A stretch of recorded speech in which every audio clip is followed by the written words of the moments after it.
آیت نمبر 228 اور 229 ہے۔ یہاں پر احکامات کا بیان ہوا، طلاق کے احکامات کا آپ نے بیان سنا۔ اب اس بیان کو تقریباً پورا کیا جا رہا ہے، تو آخر میں نماز کا حکم دیا جا رہا ہے۔ یہ پورا بیان نماز کے حکم پر ختم ہو رہا ہے، اور حکم دیا گیا کہ حافظوا علی الصلوات والصلاۃ الوسطیٰ، نمازوں کی حفاظت کرو اور صلاۃ وسطیٰ، اور اللہ کے لیے کھڑے ہو جاؤ اللہ سے امید باندھتے ہوئے، وقوموا للہ قانتین۔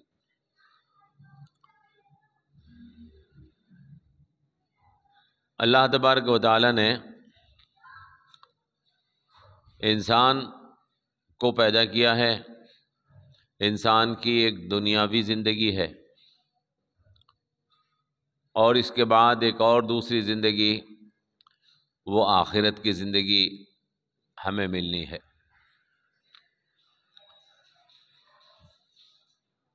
جب ہم دنیا کے اندر کچھ کام کرتے ہیں تو وہ کام اس طرح کے ہوتے ہیں کہ ہماری دنیاوی زندگی بھی اللہ کی اطاعت اور فرمانبرداری کے مطابق بن جائے، اور اللہ تبارک و تعالی بھی ہم سے راضی ہو جائے، اور اخروی زندگی بھی ہماری کامیاب ہو جائے۔ تو قرآن کریم کے اندر اللہ تعالیٰ جو احکامات دیتا ہے، اس میں ہمیں دنیاوی زندگی بھی اپنی شریعت کے مطابق بنانے کا حکم دیتا ہے، اور ایسے اعمال بھی ہمیں بتاتا ہے جس سے ہماری آخرت والی زندگی کامیاب ہو جائے۔ وہ انسان کامیاب نہیں ہے قرآن کی نظر میں کہ جو صرف دنیا میں کامیاب ہو گیا۔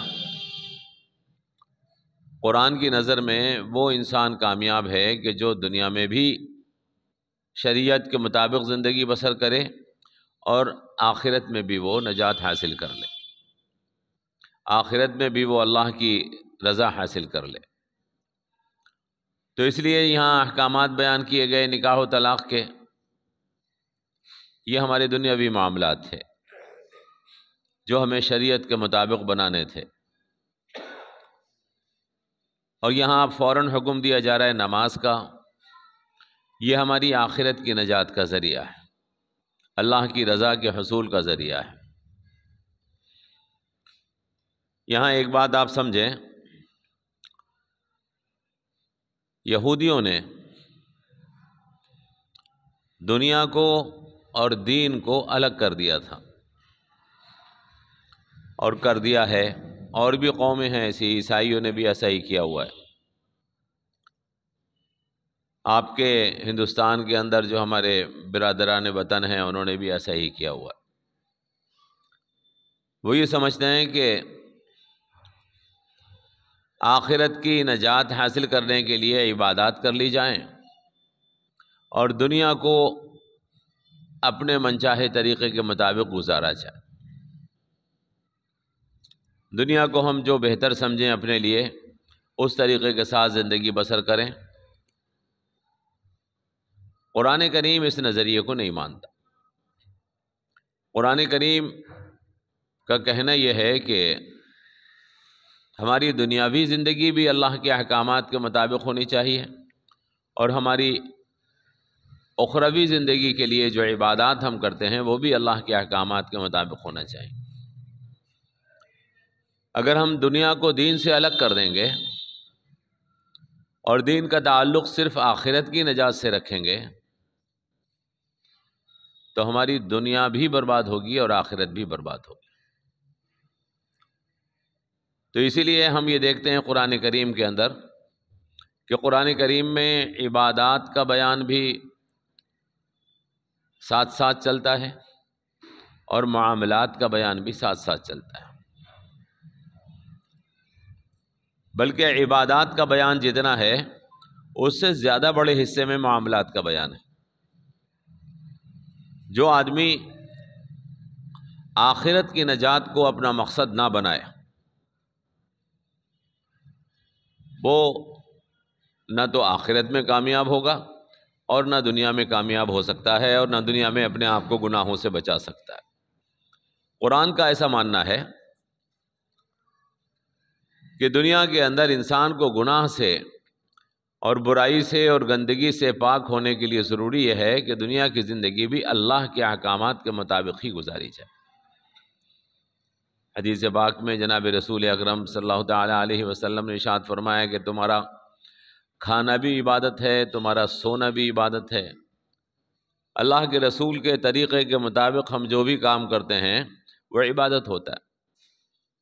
لہذا ایمان والے کا کوئی بھی کام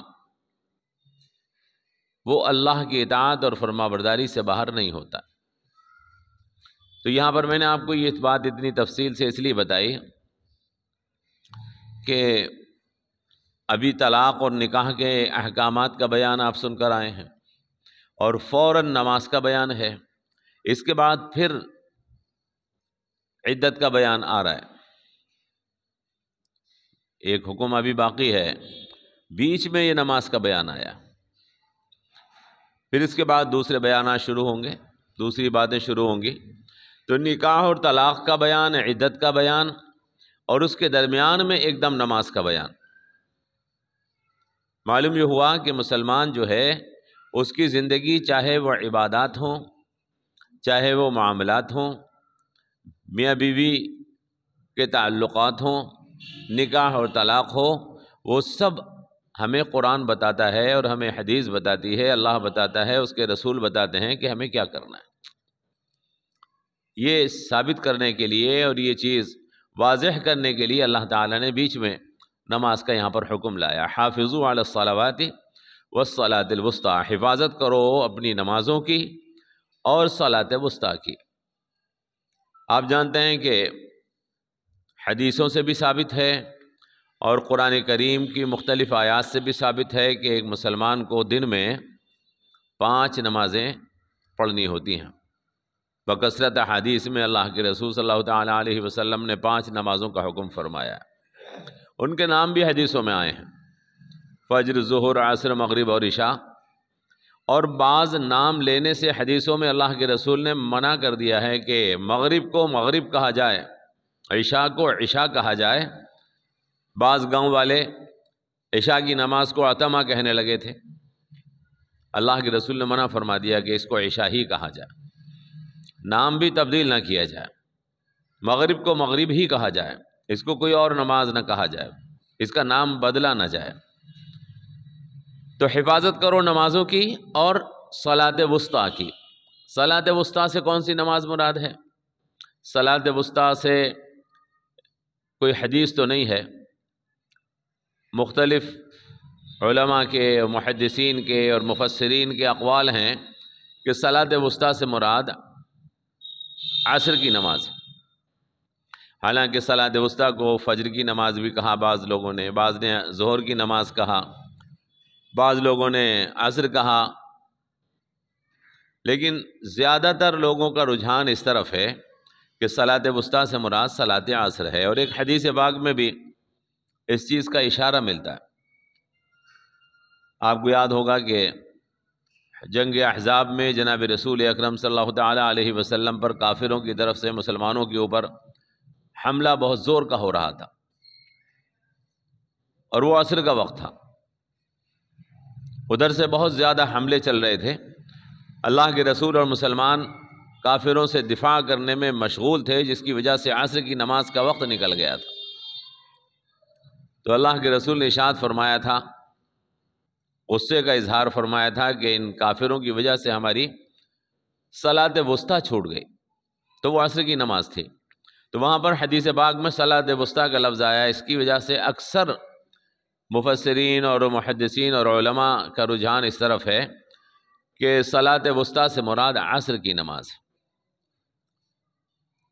عصر کی نماز وہ نماز ہے کہ جو دن کے بالکل آخر میں پڑھی جاتی ہے، فجر اور ظہر اس سے پہلے ہیں، اور مغرب اور عشاء رات کی نمازیں ہیں، اور یہ دن کے بالکل آخر میں پڑھی جاتی ہے، جس وقت دن تقریباً نچڑ رہا ہوتا ہے۔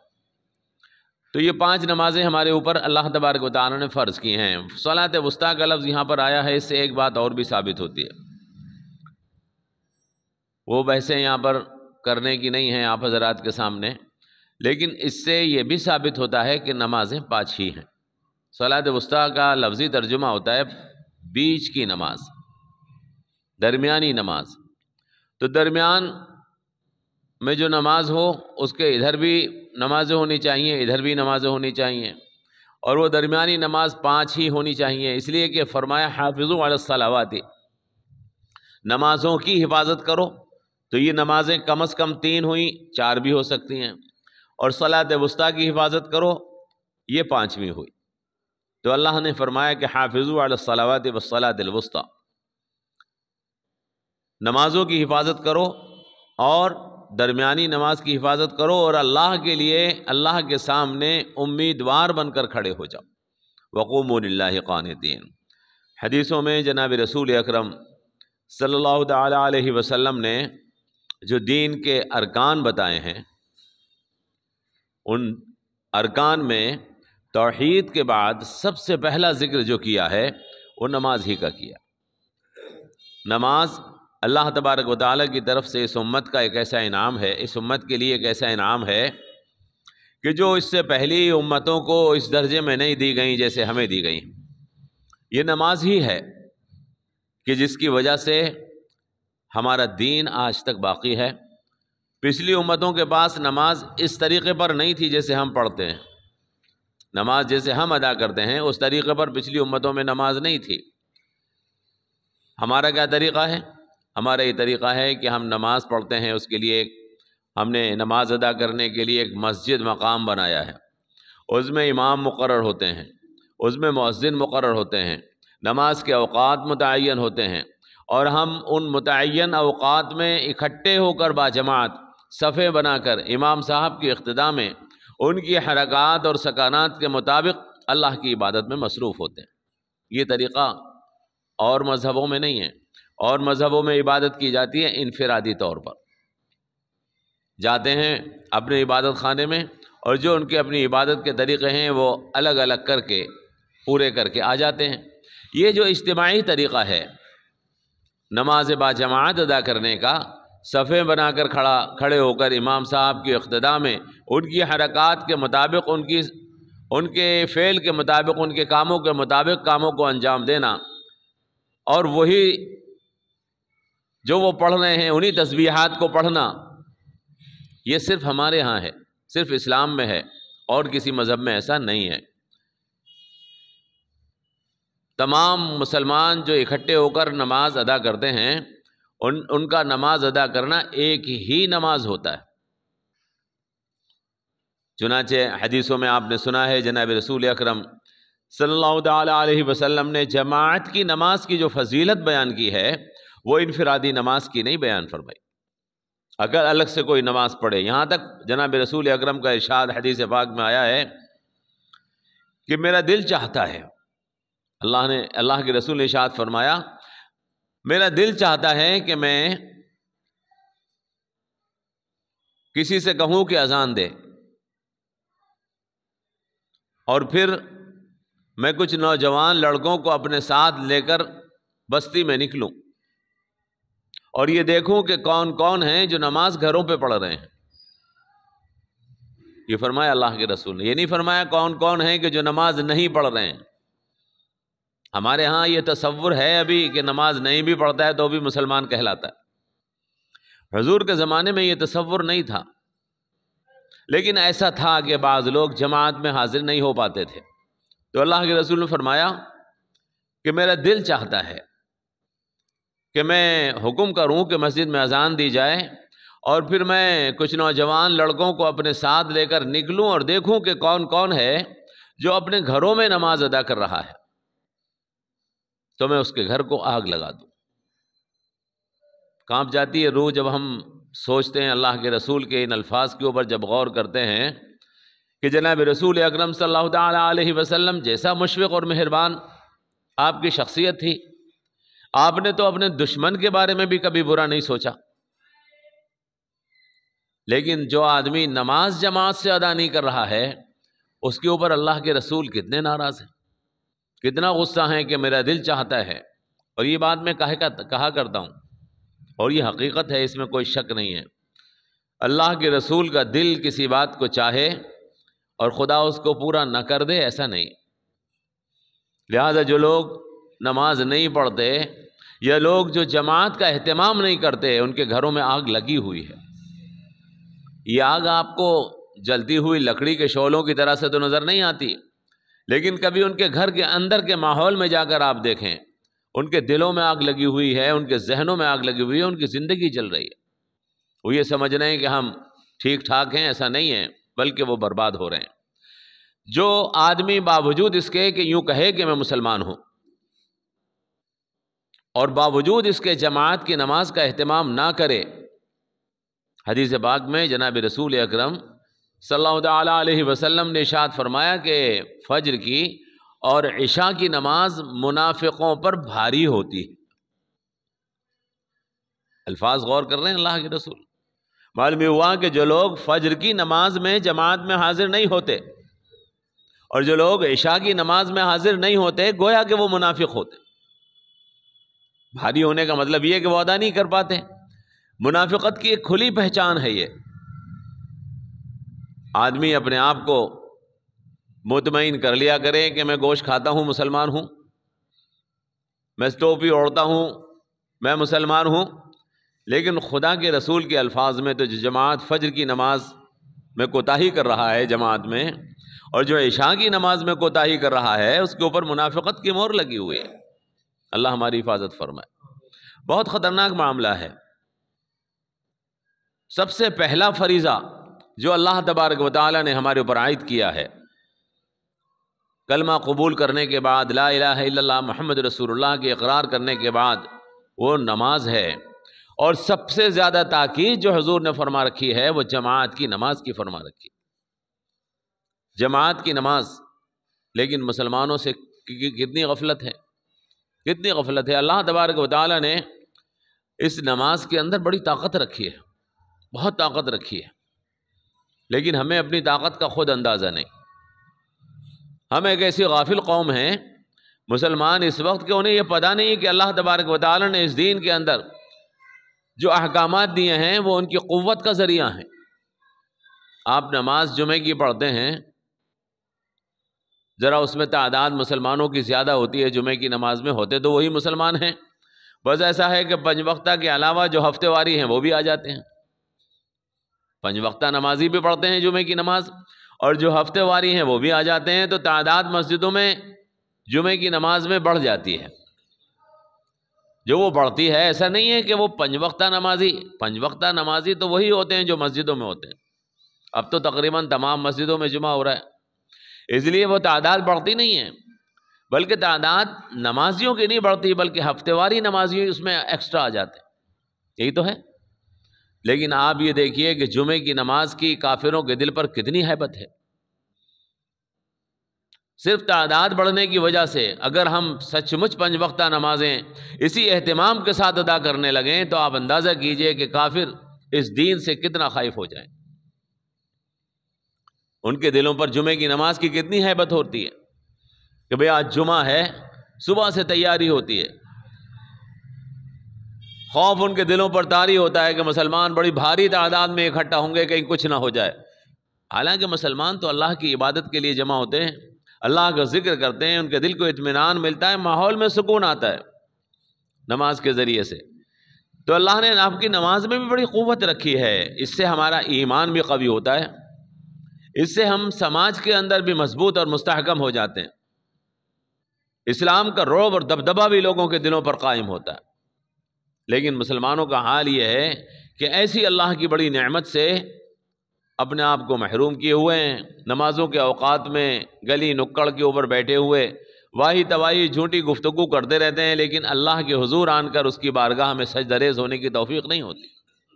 اللہ حکم دے رہا ہے حافظوا علی الصلوات، یہ نہیں کہہ رہے اللہ تعالیٰ نماز پڑھو، یہ کہہ رہے ہیں نمازوں کی حفاظت کرو، نمازوں کی حفاظت کرو۔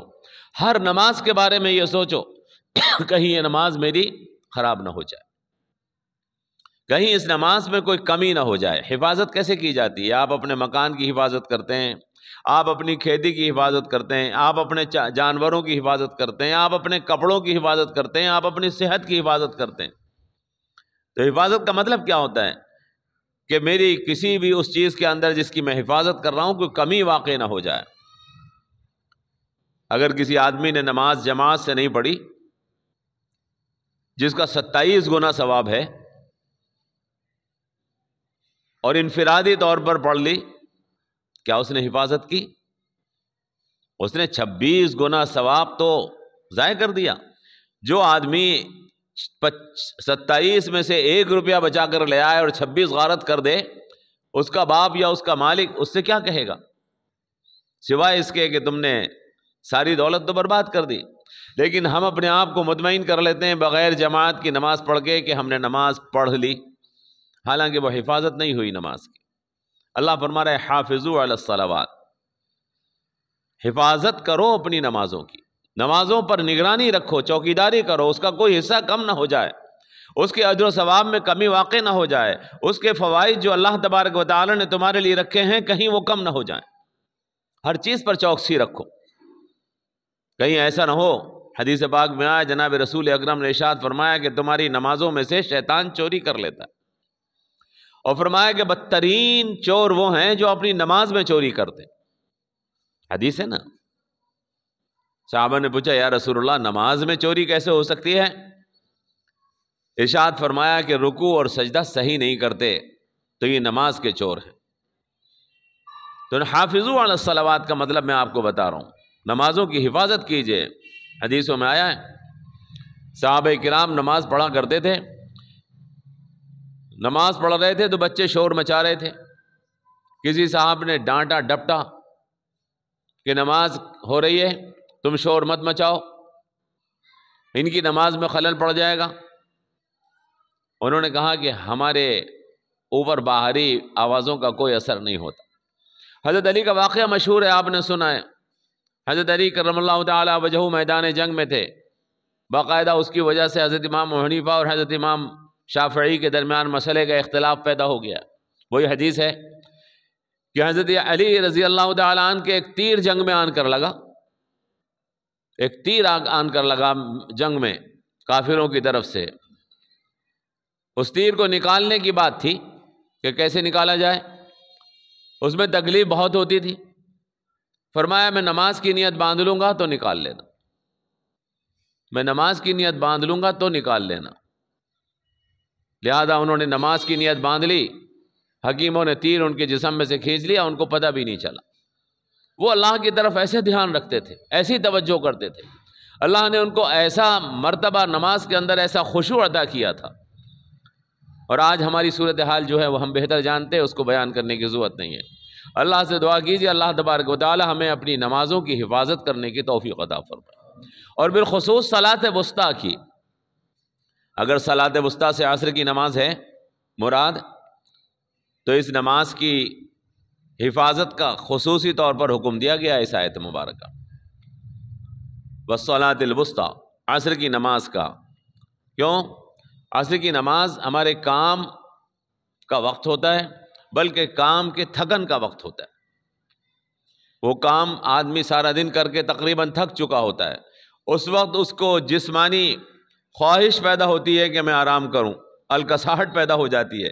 اس وقت نماز کا اہتمام کرنا اسی کے بس کی بات ہوتی ہے کہ جو خاص اللہ سے ڈر اور خوف اپنے دل میں رکھتا ہے، اس لیے اس وقت خاص طریقے کے ساتھ حکم دیا گیا۔ قرآن کریم میں یہاں نہیں، اور بھی کئی جگہ اس بات کا حکم ہے کہ دن کے آخری حصے میں اللہ کا ذکر کیا کرو، اللہ کو یاد کیا کرو، اس کی تسبیح کیا کرو۔ تو یہاں فرمایا حافظوا علی الصلوات والصلاۃ الوسطیٰ، اور آگے کیا فرمایا وقوموا للہ قانتین، اللہ کے لیے اللہ کی بارگاہ میں امید کے ساتھ کھڑے ہوا کرو، اللہ کی بارگاہ میں امید کے ساتھ کھڑے ہوا کرو۔ یہ بات کہی جاتی ہے، آپ بھی سنتے ہیں کہ نماز کا جب حکم صحابہ کرام رضوان اللہ تعالی علیہم اجمعین کے سامنے آیا تو وہ اس بات پر خوش ہوئے کہ اب ہمیں اللہ سے مانگنے کا ذریعہ مل گیا ہے، اللہ سے ہمیں مانگنے کا ذریعہ مل گیا ہے۔ وقوموا للہ قانتین، اللہ کے لیے اللہ کی بارگاہ میں امیدوار بن کر کھڑے ہوا کرو۔ حضور نے ارشاد فرمایا کہ الصلاۃ معراج المومن، نماز ایمان والے کی معراج ہے۔ جناب رسول اکرم صلی اللہ تعالیٰ علیہ وسلم معراج پر آسمانوں پہ تشریف لے گئے تھے، خدا سے بات چیت ہوئی تھی۔ اللہ تبارک و تعالیٰ نے ہمیں نماز جیسی نعمت عطا کی ہے کہ ہم دن میں 5 وقت خدا سے بات کر سکتے ہیں، اپنی توجہات کو اس کی طرف مرکوز کر سکتے ہیں۔ تو وقوموا للہ قانتین، بارگاہ خداوندی میں اس امید کے ساتھ کھڑا ہوا جائے، اللہ رب کریم ہے، وہ رب رحیم ہے، وہ تو بن مانگے دیتا ہے، اس کی بارگاہ میں کوئی ہاتھ پھیلا کر تو دیکھے ضرور عطا فرمائے۔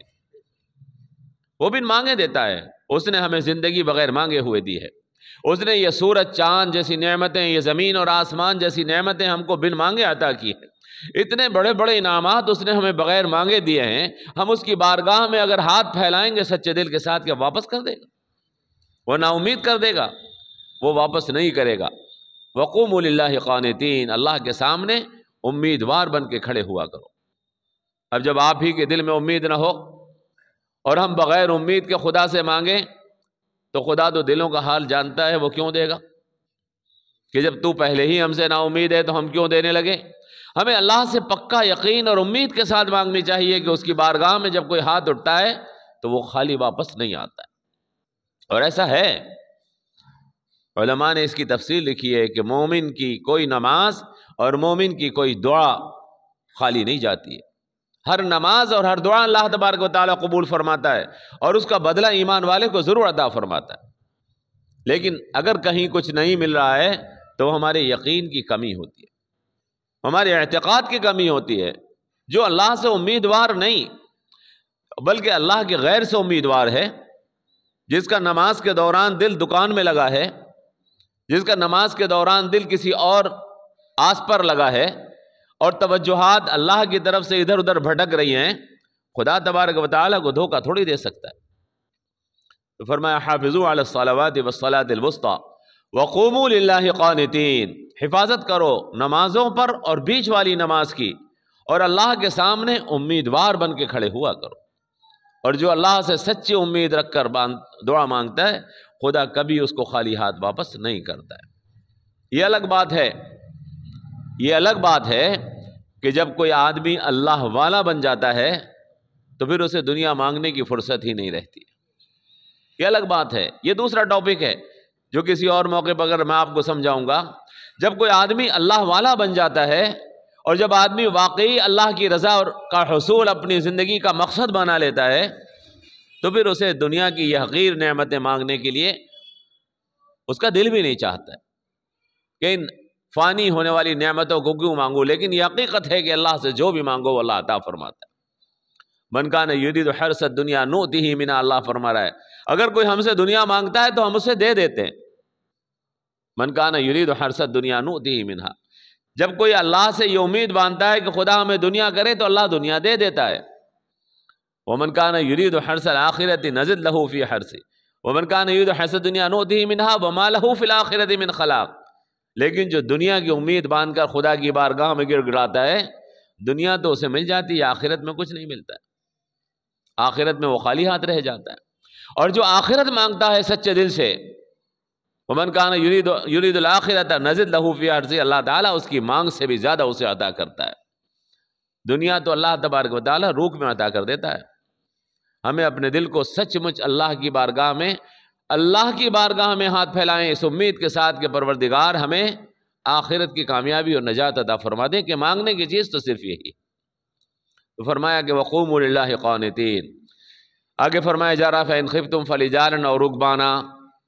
بہت سے حالات ایسے پیدا ہو جاتے ہیں جب ہم اللہ کی بارگاہ میں نماز پڑھنا چاہیں اور نہیں پڑھ سکتے۔ مثلا میدان جنگ ہے، جیسا کہ حضور اکرم صلی اللہ تعالیٰ علیہ وسلم کا میں نے آپ کو قصہ سنایا جنگ احزاب میں۔ اللہ کے رسول بے چین تھے کہ نماز کے لیے وقت مل جائے، لیکن کافروں کی طرف سے تیروں کی بوچھار، مسلمانوں کی جان کا تحفظ کی فکر، یہ نماز پڑھنے میں رکاوٹ بن گئی۔ ایسا ہو سکتا ہے ہماری زندگی میں بھی یہ وقت آ جائے۔ خدا کے رسول کی زندگی کے اندر یہ سارے مراحل اس لیے لائے گئے ہیں تاکہ ہمیں مسئلہ معلوم ہو جائے، ہمیں مسئلہ معلوم ہو جائے، اس لیے مرحلہ لایا گیا۔ ورنہ اللہ کے لیے کیا مشکل تھا کہ اللہ تعالیٰ اس وقت کافروں کے ہاتھ روک دیتا۔ لیکن نہیں روکے تاکہ ہمارے لیے مثال بن جائے، ہمارے لیے دلیل بن جائے کہ خدا تبارک و تعالیٰ کے رسول کے اوپر جب ایسا وقت آیا کہ جب آپ نماز نہ پڑھ سکے تو اللہ کے رسول نے جیسے ہی وقت ملا فوراً نماز پڑھ لی۔ تو اگر ایسا وقت تمہارے اوپر آ جائے فَإِنْ خِفْتُمْ، تو چاہے تم کھڑے ہو اور چاہے تم سواری پر ہو، چاہے پاؤں پر کھڑے ہو چاہے سواری پر ہو، ایسے ہی حالت میں اللہ کو یاد کر لیا کرو۔ فَإِنْ خِفْتُمْ فَرِجَالًا أَوْ رُكْبَانًا، لہذا یہی حکم ہے، آپ جانتے ہیں یہی حکم ہے کہ نماز کا وقت آ گیا، آپ ہوائی جہاز میں بیٹھے ہوئے ہیں، آپ ریل میں بیٹھے ہوئے ہیں، موقع نہیں ہے اس چیز کا کہ ہم نماز کو ادا کر سکیں، نہ جگہ ہے اور نہ ماحول اجازت دے رہا ہے، لال لال نگاہیں آپ کو غصے سے دیکھ رہی ہیں کہ آپ کے سر پہ ٹوپی کیوں ہے، وہ نماز کیسے پڑھنے دیں گی؟ کیا کریں؟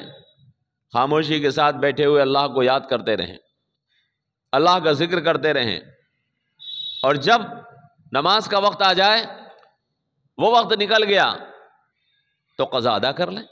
اللہ تبارک و تعالیٰ نے قضا کی سہولت رکھی ہے ایسے ہی لوگوں کے لیے۔ فَإِنْ خِفْتُمْ، اگر تمہیں کوئی خوف ہو تو اگر تم کھڑے ہو تو کھڑے کھڑے پڑھ لو، اور اگر کسی سواری پر بیٹھے ہو تو بیٹھے بیٹھے ایسے ہی ادا کر لو۔ فَإِنْ خِفْتُمْ فَرِجَالًا أَوْ رُكْبَانًا، لیکن فَإِذَا أَمِنْتُمْ، جیسے ہی امن مل جائے تم کو، جیسے ہی تم اس حالت میں آ سکو کہ نماز پڑھ سکتے ہو، فَاذْكُرُوا اللَّهَ كَمَا عَلَّمَكُمْ، فَاذْكُرُوا اللَّهَ كَمَا عَلَّمَكُمْ، تو اللہ کو ایسے ہی یاد کرو جیسے تمہیں سکھایا گیا۔ فَاذْكُرُوا اللَّهَ كَمَا عَلَّمَكُمْ۔ اب یہاں سے ایک چیز آپ سمجھ لیجیے چھوٹی ساری، قرآن کریم میں اللہ تبارک و تعالیٰ نے پورے 30 پارے پڑھ جائیے، پورے 30 پارے پڑھ جائیے شروع سے لے کر آخر تک، کہیں ایک جگہ نہیں بتایا کہ نماز کیسے پڑھو گے، یہ تو بتایا ہے کہ وضو کیسے کرو گے، یہ کہا ہے کہ سجدہ کرنا، یہ نہیں بتایا کیسے کرو گے، یہ کہا ہے رکوع کرنا، یہ نہیں بتایا کیسے کرو گے، یہ کہا ہے کہ قیام کرنا، یہ نہیں کہا قیام کیسے ہوتا ہے، کہیں نہیں بتایا۔ پورے قرآن میں آپ دیکھ لیجئے، بار بار پڑھیے، اللہ نے کہیں نہیں سکھایا کہ نماز میں قیام کیسے ہوگا، رکوع کیسے ہوگا، سجدہ کیسے ہوگا، قاعدہ کیسے ہوگا، تحیات کیسے پڑھی جائے گی، سلام کیسے پھیرا جائے گا، نماز کے اندر کیسے آیا جائے گا اور نماز سے باہر کیسے نکلا جائے گا، کہیں نہیں ہے۔ حالانکہ قرآن کہہ رہا ہے فَإِذَا أَمِنْتُمْ فَاذْكُرُوا اللَّهَ كَمَا عَلَّمَكُمْ، جب تم مامون ہو جاؤ، امن پا جاؤ، تو جیسے تمہیں سکھایا ہے ایسے نماز پڑھو۔ نماز پڑھنا تو قرآن میں تو کہیں نہیں ہے نا، معلوم یہ ہوا کہ جناب رسول اکرم صلی اللہ تعالی علیہ وسلم جو سکھا رہے ہیں وہ بھی اللہ کا سکھانا ہے، جو اللہ کے رسول سکھا رہے ہیں وہ بھی اللہ کا سکھانا ہے۔ وہ بعض لوگ پیدا ہو گئے کہ بس ہم تو وہ کریں گے جو قرآن میں ہے، میں کہتا ہوں نماز پڑھ کے دکھا دو تم کیسے پڑھی جائے گی، تقریباً 700 جگہ قرآن میں نماز کا حکم ہے، قرآن کریم میں نماز کا حکم تقریباً 700 جگہ ہے، اس کا بیان ہے، اس کا ذکر ہے، اس کا حکم ہے، لیکن قرآن سے نماز پڑھ کر دکھاؤ کیسے پڑھو گے؟ جب تک جناب رسول اکرم سے نہ سیکھو گے اس وقت تک نماز پڑھ نہیں سکتے، نماز ادا نہیں کر سکتے جب تک۔ اللہ کے رسول فرما رہے ہیں صلو کما رأیتمونی اصلی، نماز کیسے پڑھو، نماز کیسے ادا کرو، مجھے دیکھو، صلو کما رأیتمونی اصلی، جیسے میں نماز پڑھ رہا ہوں ویسے نماز ادا کرو، جیسے نماز میں ادا کر رہا ہوں ویسے نماز ادا کرو۔ کیا معلوم ہوا اس سے؟ اس سے یہ معلوم ہوا کہ ہر حکم قرآن میں اگر تلاش کرو گے تو نہیں ملے گا، بلکہ بہت سے احکامات جناب رسول اکرم سے براہ راست پوچھنے پڑیں گے جن کا قرآن میں کہیں تذکرہ نہیں۔ نماز سے زیادہ تذکرہ تو قرآن میں کسی حکم کا ہے نہیں، دین کے کسی حکم کا جتنا تذکرہ نماز کا ہے اتنا کسی حکم کا تذکرہ نہیں، لیکن نماز پڑھنے کا طریقہ اور نماز ادا کرنے کا طریقہ قرآن میں کہیں نہیں ہے۔ وہ اسی لیے نہیں ہے کہ قرآن اکیلا کسی پہاڑ پہ رکھا ہوا ہمیں نہیں ملا ہے، بلکہ قرآن جناب رسول اکرم کے قلب اطہر پر نازل ہوا ہے، اور اللہ کے رسول اس قرآن کو ہم سے بہتر سمجھتے ہیں۔ جب آپ کے لیے حکم نازل آیا کہ نماز ادا کرو، نماز قائم کرو، تو حضور نے قائم کر کے دکھا دی کہ ایسے کرو، تو ہمیں ہدایت صرف قرآن سے نصیب نہیں ہونے والی ہے، بلکہ قرآن کے ساتھ جناب رسول اکرم بھی ہمارے پاس موجود ہیں جو ہدایت عطا کرتے ہیں، وہ قرآن کے احکامات پر عمل کا طریقہ ہمیں سکھاتے ہیں۔ تو اللہ کیا فرما رہے ہیں فَإِذَا أَمِنْتُمْ، جب تم امن پا جاؤ تو اللہ کو ایسے ہی یاد کرو جیسے تمہیں سکھایا ہے۔ وہ جو تم پہلے نہیں جانتے تھے، معلوم تکونوا تعلمون، پہلے تمہیں نماز ادا کرنے کا کوئی طریقہ پتہ نہیں تھا، جناب رسول اکرم نے تمہیں بتا دیا کہ فجر میں ایسے پڑھو گے، اتنی رکعت پڑھو گے، سجدہ ایسے ہوگا، رکوع ایسے ہوگا، قیام ایسا ہوگا، قاعدہ ایسے ہوگا، ظہر میں اتنی رکعت پڑھو گے اور ایسے پڑھو گے، عصر میں اتنی رکعت پڑھو گے اور ایسے پڑھو گے، عشاء میں ایسی اتنی رکعت، مغرب میں اتنی رکعت پڑھو گے، ایسے پڑھو گے۔ اللہ کے رسول نے پوری زندگی کر کے دکھا دیا، لہذا ہم کیسے کریں گے؟ کما علمکم، جیسے اللہ کے رسول نے تمہیں سکھا دیا۔ تو جیسے ہی امن پا جاؤ گے، کیا حکم سب سمجھ میں آ گیا آپ کے؟ جب ہم خوف میں ہوں گے تو اللہ کو یاد کریں گے، جیسی بھی گنجائش ہو، جیسے بھی موقع ہو، جتنی بھی سہولت ہو، اگر جماعت نہیں مل رہی ہے تو انفرادی پڑھ لیں گے، اگر انفرادی پڑھنے کی بھی اجازت نہیں دی جا رہی ہے تو بیٹھے بیٹھے پڑھ لیں گے، اور اگر بیٹھے بیٹھے بھی رکوع اور سجود کی اجازت نہیں دی جا رہی ہے تو ذکر میں اللہ، زبان سے اللہ کو دل میں یاد کر لیں گے، اس سے تو کوئی نہیں روک سکتا۔ جب نماز کا وقت آئے گا تو ہم جیسے بھی جتنا بھی اللہ کو یاد کر سکتے ہیں کر لیں گے، اور جیسے ہی امن ملے گا ہم اس کو پورا کر لیں گے۔ فَإِذَا آمِنْتُمْ فَاذْكُرُوا اللَّهَ، تو جب تم امن پا جاؤ تو اللہ کو یاد کرو جیسے تم کو سکھایا ہے، مَا لَمْ تَكُونُوا تَعْلَمُونَ، جو چیز تم پہلے نہیں جانتے تھے۔ تو بھائی یہ نماز کا معاملہ ہے، اللہ تبارک و تعالی ہمیں ان نمازوں کا اہتمام کرنے کی توفیق عطا فرمائے۔ حدیث پاک میں جناب رسول اکرم صلی اللہ تعالیٰ علیہ وسلم نے ارشاد فرمایا کہ من ترک الصلاۃ متعمدا فقد کفر، صحیح حدیث ہے بخاری اور مسلم کی، جس نے جان بوجھ کر نماز چھوڑ دی وہ کافر ہو گیا، حدیث ہے۔ علماء کرام جو ہیں اس کی تعویل کرتے ہیں، حضرت امام ابو حنیفہ کہتے ہیں کہ جس نے جان بوجھ کر نماز چھوڑنا جائز سمجھ لیا وہ کافر ہو گیا، یہ مطلب ہے اس کا۔ بعض لوگ اور کچھ کہتے ہیں، حضرت علی جیسے صحابہ کرام کہتے ہیں، حضرت امام احمد بن حنبل جیسے امام کہتے ہیں کہ نماز کا تارک جان بوجھ کر ایمان سے خارج ہو جاتا ہے۔ کتنا خطرناک معاملہ ہے۔ ہمارے امام صاحب تھوڑا سہولت دیتے ہیں امام حنیفہ، لیکن امام احمد بن حنبل سہولت نہیں دیتے، حضرت علی مرتضیٰ جیسے صحابی سہولت نہیں دیتے۔ اگر کسی نے جان بوجھ کر ایک نماز بھی چھوڑ دی تو اس کو تجدید ایمان کرنی پڑے گی۔ کتنا زبردست حکم ہے، اور کتنا ہمارے لیے ضروری اور لازمی حکم ہے، اور اس سے کتنی غفلت ہے مسلمانوں کو۔